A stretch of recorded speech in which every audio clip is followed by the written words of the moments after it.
gold is not your safe haven if we have a major financial crisis here. The Treasury bonds of the U.S. is going to be the safe haven as they were in 2008. Real estate will never be the same when we come out of this downturn. David, that is what's the worst thing for the economy. Most people don't own a lot of stocks. You'll see stocks down, the S&P up to 50% within 3 months, and the NASDAQ up to 60%. And it'll happen so fast. Then you'll panic and sell, and then it'll bounce against that to say you're wrong, and then it'll crash 80 to 90% in the next few years. Harry Dent, founder of HS Dent, is back with us to give us his prediction for what's going to happen in 2026. He's calling this the biggest market bubble of all time. Now, he said this before on my show.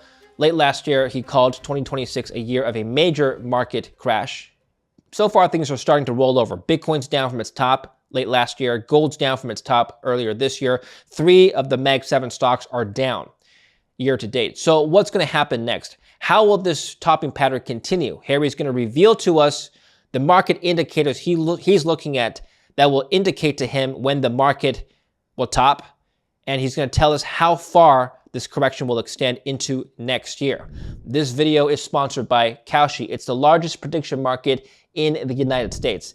And unlike a sportsbook, you're trading peer-to-peer on real-world events, from economic data to political outcomes, and the price moves based on public opinion, not a house. Go to the link in the description down below or scan the QR code here to get started and use my code LIN, L-I-N. People who use my code can get $10 when you trade $10 for the first time.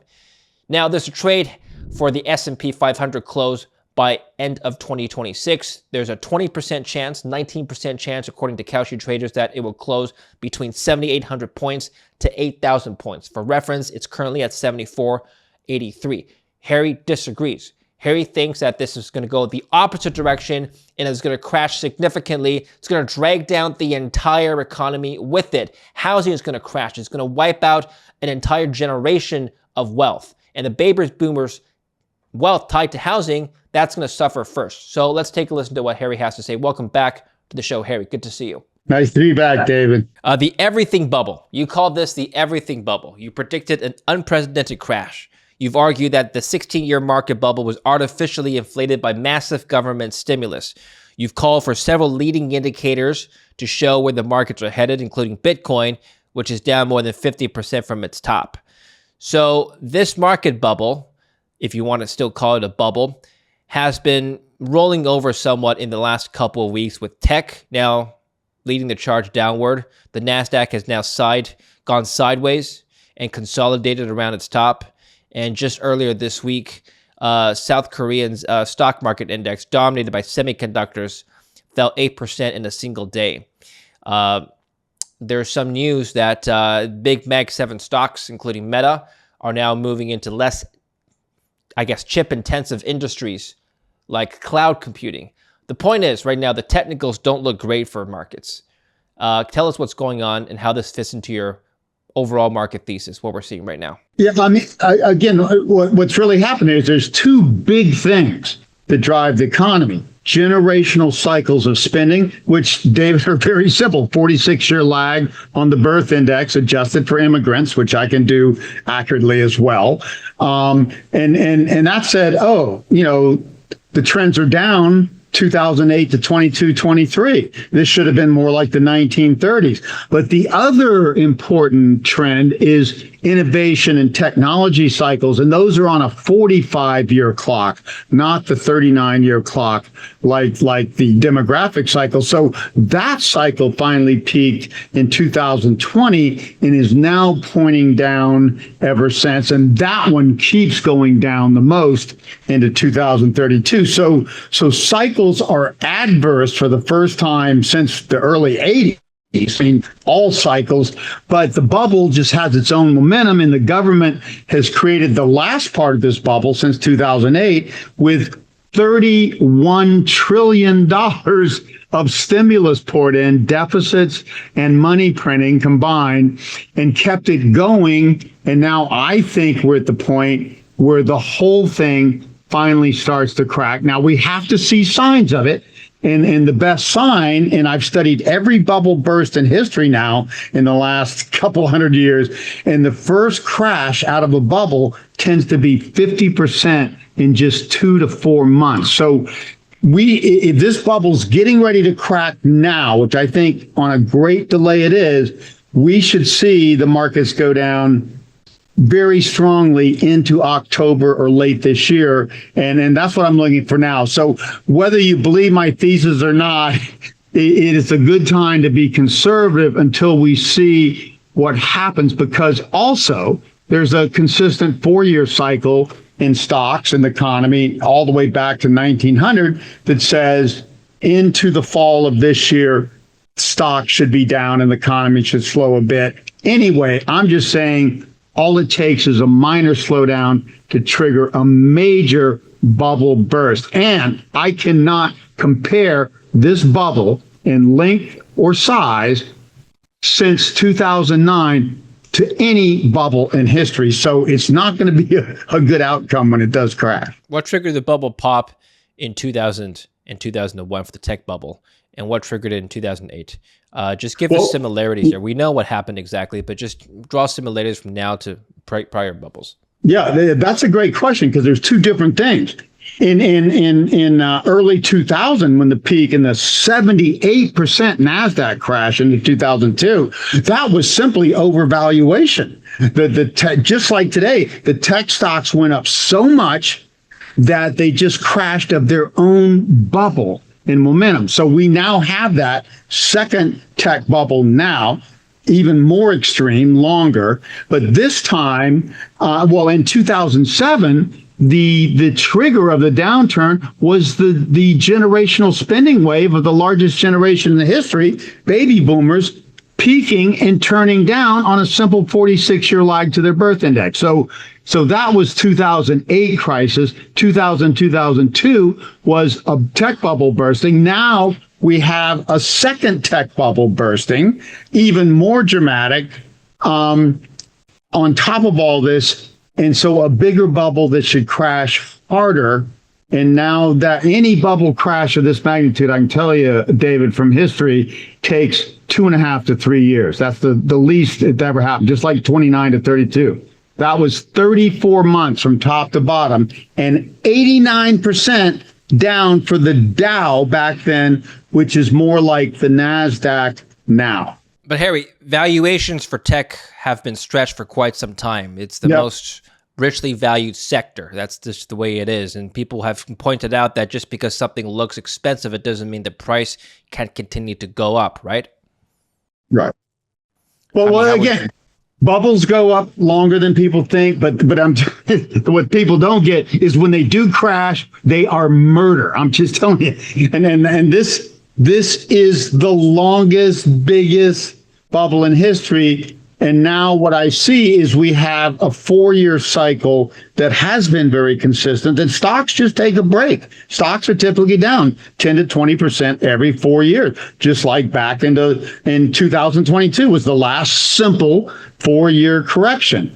To me, with this bubble so hard pushed, and now the government pulling back 2.7 trillion in their stimulus in the last year, just enough to stop the endless momentum of the bubble, I think this is when you could get the first crash of a bubble, and the first crash is always at least 50% for like the S&P 500 and 60% for like the NASDAQ, the leading edge stocks. And once we get that, I think it'll change everybody's perceptions, and we'll go from there. But once you get that, I think we'll be down 90 to 95%, as much as that, in the next few years, if this thing falls apart and the government cannot react as fast. And you got to admit, the government's been stimulating nonstop. $31 trillion poured into an average 20 trillion economy, 1.5 times GDP they've thrown in over the last 16 years or so to keep the economy. David, should have grown 7-8% on that alone, and it's been 2 to 3% and feeble. So to me, all you have to do is be careful into this down 4-year cycle. The most likely time for stocks to crash is always like July to October. see what happens here. If nothing happens here, then, maybe we just kind of coast sideways, but there's little upside for markets this overvalued, and history is crystal clear on that. John Hussman and every other great indicator on this, so at best we can't go up much more, but at worst we see the biggest crash since 29 to 32 in the next 2 to 3 years. So it just pays to be more conservative here, more out of stocks, and be into the highest quality bonds, which are the U.S. 10 and 30-year Treasury bonds. Those are the bonds that were the safe haven in 2008 and in the early 30s. Those are the bonds that will not default no matter what, because they can print money if they have to. But let's talk about that. The 30-year yields have already been rising ever since Warsh has taken the helm of the FOMC. Actually, even before that, inflation expectations. And that's not a good sign. That's a headwind for stocks. Inflation expectations have been going up ever since the Iran war started. A lot of people have been shorting bonds right now. Are you concerned that the bond yields will continue rising because of higher inflation expectations? No, I'm not. The rising bond yields, all of that is exactly what triggers the stock market top. Stocks do better when bond yields are going down and are low. It's a leverage to stock. Stocks are, David, I've studied the entire history of the stock market since the late 1700s, okay?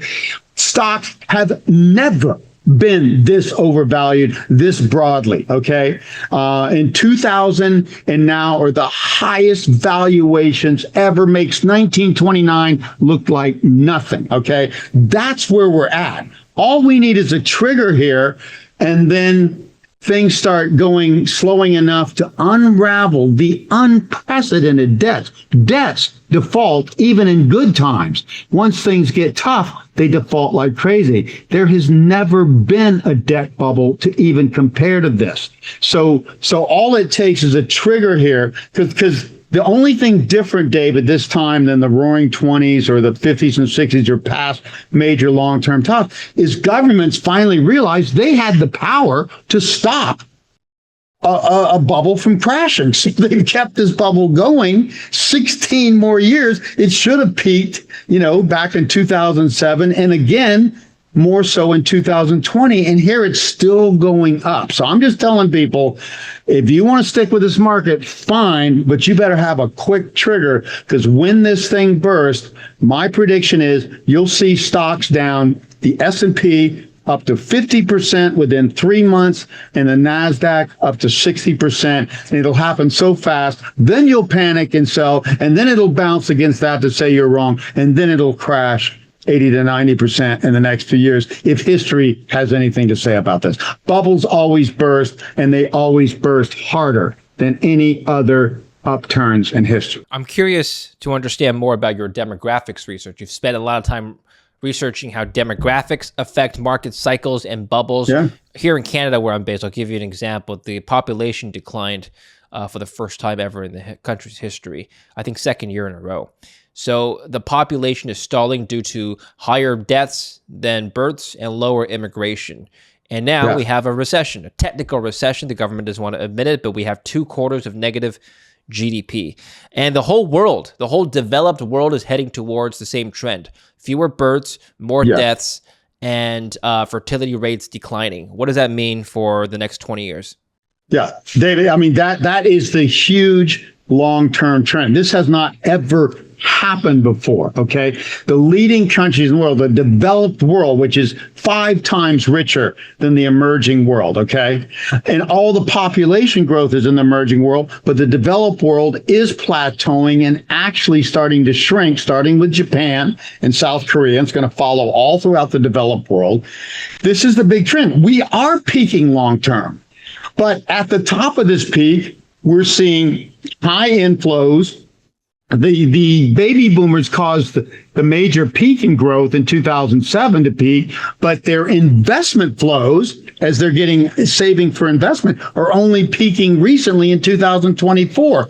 So valuations in stocks keep going higher, while the fundamental demographics in the developed world have been fading since 2007, and will more so in the next decade. So that's the dynamic. Markets are, and when you look at that, Markets are even more overvalued than they've ever been versus the fundamentals. And so it just means we have to have a bigger crash to get down to reality. So I know this doesn't sound, people say, yeah, but the markets keep going up no matter what, and the government keeps supporting them. The problem is the governments have supported markets too much.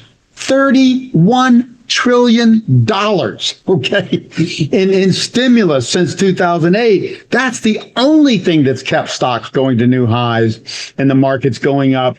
And when they finally crash and then people start to lose confidence, or the government's not fast enough to catch up because they created this monster. I call it, this the Frankenstein bubble of all time.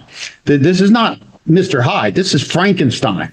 This is a totally artificial bubble. Most bubbles, like in the Roaring '20s or the 1990s, are natural bubbles. When the economy's so good, investors just get overexcited and overvalue. This is the opposite. The economy should have been a lot worse, and they blew it up artificially, totally with artificial stimulus. So that's a much more dangerous bubble from my point of view. Just on the demographics for the U.S., there's a trade on this on prediction markets. This is from Cauchy, the largest one in the U.S. Will any U.S. state experience a population decrease of at least 10% between 2025 and 2035? 24% chance currently assigned. What does your research say about population growth in the U.S.? I guess a lot of it will come from immigration, if that's going to be the case. Yes, we and the entire developed world would have no population growth without immigration for most countries, especially. And the U.S. has the greatest advantage, including longer term, because we attract not only immigrants, but the best immigrants from around the world. So that is our advantage. Okay. And Japan has shown, Japan peaked in their overall demographic trends. My demographics are taking the internal aging of the population plus the new immigrants coming in, and the peak in spending for the domestic population is 46, 47 for most countries, and the immigrants come in at 23 and come in late, but then just accelerate that, okay? But it's all predictable, and it's all saying the entire developed world is peaking here, with just a few exceptions like Australia because of huge immigration from Asia and Scandinavia, but those are small. The entire developed world is peaking here and slowing down as far as we can see. Right. So there's nothing to keep us going. No secret, okay, we can get over the next downturn, things will jump up to new highs. No, we're already at highs probably twice what it would have been without all this stimulus in the last 16 years. Does that change the wealth transfer thesis at all if immigration will continue to drive new wealth into the country and, the boomers are going to pass eventually and their wealth is going to go to, I guess, their offspring? But then who's going to be spending that money? Is it going to be the current generation or new generations of immigrants, you think? Yeah, no. Young people spend.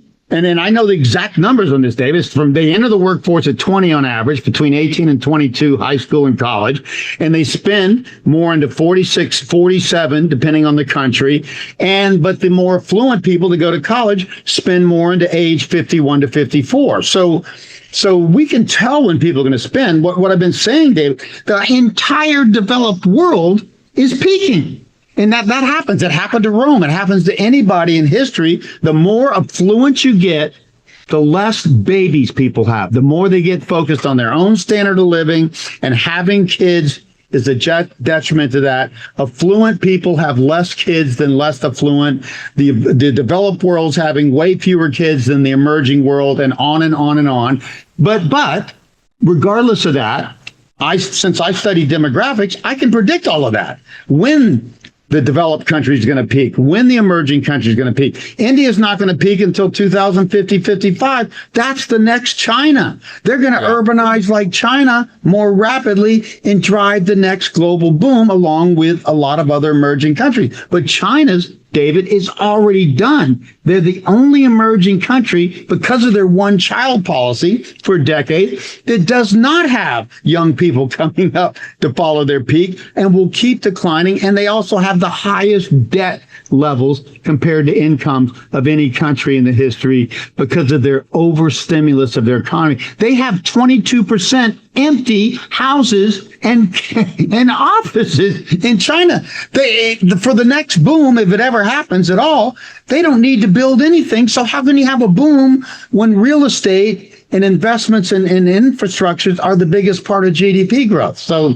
this is a different world coming, and nobody's going to see it until we have this crash. And as Warren Buffett sees, we see who's swimming naked. India's GDP per capita is still around $2,800. It's still low relative to adjusted China, for purchasing power. It's much higher, but yes, much lower than China.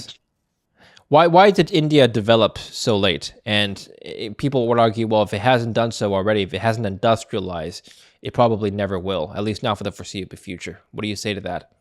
Yeah, I say baloney. You know what China looked like in the early 80s?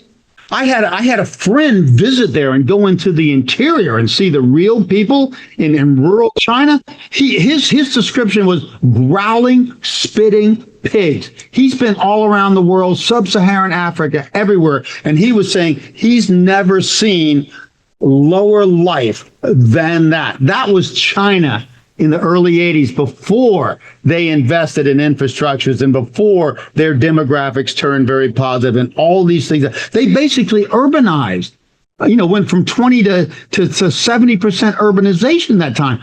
Urbanization is the biggest single driver globally around the world. As countries urbanize and get into more specialized labor and larger markets, the GDP per capita triples, okay, the growth in that. So urbanization is huge. And since 1920, the entire world's been urbanizing, and India simply followed China, okay? And then after India, it's going to be sub-Saharan Africa into 2120 to 2140. I can predict all of this today, David, broadly. Okay? So this is no surprise to me. It's just that China has bubbled so much.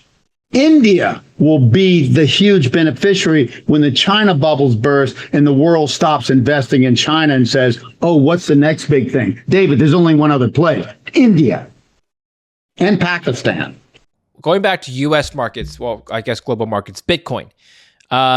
This is popular in India as well, and this is popular all around the world. But right now, the price has not shown popularity. Like I mentioned in the introduction, it's down 50%. Now, you've used Bitcoin as a leading indicator. This is a trade from Kalshi. When will Bitcoin hit 150K? Nobody thinks it's going to hit 150K before January 2027. 4% chance. Okay? Right. Any other market topping size? And I agree with that. But I think it's going to be in the 600 to a million range 10 to 15 years from now. Bitcoin is the next big thing. It's not just a stupid ass coin. It is the way to digitize the entire financial services and money part of the economy, and that is 5 times the GDP, okay? GDP globally is 105 to 110 trillion.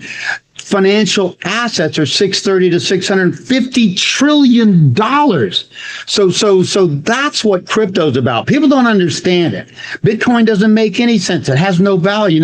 Bitcoin is something that if it grows large enough and gets accepted, which it's rapidly doing and will continue for the next decade or two, will be the basis that the US dollar used to be for the entire global monetary system. And it needs that. It needs an objective, non-country system. So Bitcoin is an important thing that doesn't make sense until you see that it could be and it is called that, the digital gold of the future. And the global economy needs that. So Bitcoin is going to crash. I've been predicting it's going to go down to at least 30,000 by the end of this year, maybe lower. And then the next stop will probably be 250, then 500. I mean, it's going to be closer to $1 million 10 to 15 years from now. And then it will be big enough to be bigger than gold and to continue to grow with a digital economy instead of a material economy. Gold was the monetary standard for a physical economy, material economy. Bitcoin's that for the digital economy. Is this cycle that you're predicting for Bitcoin applicable to gold as well? A crash and then it's going to go up much higher. So here we have gold price at the end of the year. Gold has gone up. Gold and silver have joined this bubble. Okay, so have a few other things. Okay, recently, and so that just shows what I'm saying. It's an everything bubble. This bubble has so much strong momentum. It's going to pull everything into it before it peaked. So the fact that gold and silver finally joined, they were going up, but they weren't bubbling. Gold and silver joined, okay? Now other things are joining in the last little stages here. This bubble is telling me it is ready to blow right about now. And when it does, it devalues all of this financial asset bubble and then forces us to get back to investing in innovation instead of speculation. And monetary velocity is the key indicator that tells you when bubbles are forming and when they're about to end. And money velocity has been dropping since 1997, right in the middle of the first tech bubble, and is now just turning up, saying, okay, finally we can come out of this in the future. But we have to have a crash to clear out this bubble, because bubbles and assets are not productive. Investments going into things just because they're going up, not because they're productive. So that's the opposite of what markets are supposed to do. Gold price at end of year, traders are predicting 52% chance above 4,300. So 50-50, it goes above where it's at now. Let's just take a look at what gold's done in prior gold cycles. So let's take the GLD as a proxy, okay? And we have here, let me just remove all these other things here. In 2011, right? In 2011, it's, you know what? I'll use spot gold. In 2011, it's gone down about 50% since its top, all the way down to 2012, right? 43% from 2011 to 2013. Multi-year bottoming period. In 1980, that was an even bigger drop, down about 70%, depending on the peak, where you start the peak. And now it's already come down about 30% from its 5,500 level earlier this year. I think you remember that day quite well. I want to ask you how this current market looks similar, if different, if not different, than 2011 versus 1980. First of all, if I looked at this chart and had no idea what it was, I'd say this is 5 perfect waves up. And now the next low would be around 800 to 1100 for gold, right back at that 2015-16 bottom on your chart. In other words, see the 3 spikes? Okay, 1980, 2011 here. This is a perfect long-term, and gold goes up on 30 and 60-year cycles along with the commodity complex, says the next low would be back to the last low at 1,074 on your chart right here, give or take. I used to be saying gold's going to go down 40, 50% and it'll look a lot better than stocks. No, that says gold's going to be down 60 to 70%. So gold is, and I will stand on this prediction, folks, gold is not your safe haven if we have a major financial crisis here. Because now, and this chart, I'm glad you brought it up, if that's not a bubble, this last wave from 2023 to 26, I don't know what is. This bubble's going to burst. Gold is not going to be the safe haven. The Treasury bonds of the U.S. is going to be the safe haven as they were in 2008. So Treasury bonds are going to be a safe haven, but what happens when the Fed raises interest rates? Will bonds still be the safe haven? It doesn't matter what the Fed does. When the economy collapses, growth is going to go down so much in future projections that they're going to be projecting deflation or lower interest rates and lower inflation, not higher. So the inflation bubble burst, and that takes the burst out of the bond yield. So bond yields, I'm telling you, I'm expecting a Treasury bond yield, and we've already seen 0.4% so many years ago in the last downturn, 2008. We're going to see Treasury bond yields go down to 0 or lower because of a major downturn and no growth and no inflation is finally going to be knocked out for good. This inflation, it was natural into the 1970s and early 80s. This inflation has only been caused by excess money stimulus. And when that gets washed out, we're going to see zero inflation for the rest of our lives in the developed world. What happens to the housing market this year when mortgage rates continue to go up?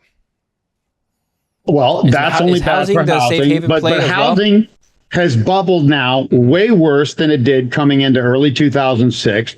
Nobody ever thought housing could go down much because it goes up forever. And I was telling people, no, this is a bubble in housing. We didn't have that in the roaring 20s or the 50s or any other boom in history. This time, housing is bubbled because of easy lending, and housing crashed 34% just in general and more in the high-end sectors. Housing's going to go down, not as much as the stock market, but 50, 60, 70%. David, that is what's the worst thing for the economy. Most people don't own a lot of stocks. A lot of people, the great majority, own real estate. And when their house goes down or their real estate investments on top of that go down, that's going to be something. And really, I have a quote, and look at all my past books in the last so many years. Real estate will never be the same when we come out of this downturn, okay? Because real estate lasts forever, unlike stocks and other investments. And basically, as the baby boom dies out, there's going to be not enough investment to keep. Real estate will actually have negative net demand trends because baby boomers will start selling faster than millennials are buying, and that's never happened before in history. Never, ever. Real estate is not going to be your best long-term investment for the rest of most of our lifetimes. And I could get shot for that, but I'm telling you, that's clear if you look at demographics. Most of the baby boomers' wealth is tied to real estate, though, Harry. Yeah, and so, it is. Yeah. And of course, and so they get smashed. They got benefited by their own boom in their whole cycle. But as they retire, which they've already done by 2024, 100% of baby boomers on average have retired. And then they start spending down their retirement, and then they die. And, I can tell you exactly when the last baby boomer is going to die. 2040. Into 2040, the selling is going to drag real estate down more than any time in history, even though the millennials are still buying, but at slower levels. So the millennials there's more millennials than baby boomers, but the magnitude of the generation is less, and the dying of the baby boomers is going to start offsetting the stimulus from the increased spending of millennials, and we've never something we've never seen before. And if you don't study demographics, you would never see this coming. So finally, we've talked about the markets rolling over, and they already started to roll over a bit. What other market topping signals are you seeing that will validate your crash thesis for the end of 2026? Yeah. That great question, and it's crystal clear. The first crash of most bubbles is 40 to 50% within 2 to 4 months. But if this thing is peaking now, which I think probably is happening, and again, this thing keeps stretching out, so I've been a lot less definitive than I've been in the past. But if this thing's peaking now, which my best bet would be it is, we should see a sharp 40, 50% crash in stocks by the end of this year. That would be the sign that this bubble's over, and that even if the governments turn around and stimulate more, it'll be too little too late, because people finally get fear. People feel like you can't lose by buying stocks or real estate. It's been like that in real estate forever. Now it's like that in stocks.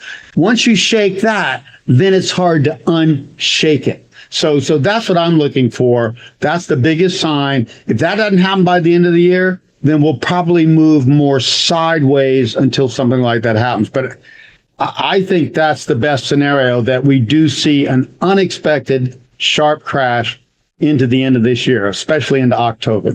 Thank you very much. Appreciate that, Harry. Where can we follow your work? HarryDent.com. I've got a paid newsletter, but I got a free newsletter. I send a weekly article to everybody for free. HarryDent.com. We'll put the links down below, and we'll make sure that people follow Harry Dent in the links there if they want to read more of your newsletter and written work. Thank you so much, Harry, for coming back on the show. We appreciate your updates as always. Yeah, thank you, David. And thanks for watching. Don't forget to like and subscribe, and don't forget to use my code LIN, L-I-N, when you sign up to Kalshi. Remember, new users who use my code can get $10 when you trade $10 for the first time. Link down below or scan the QR code here.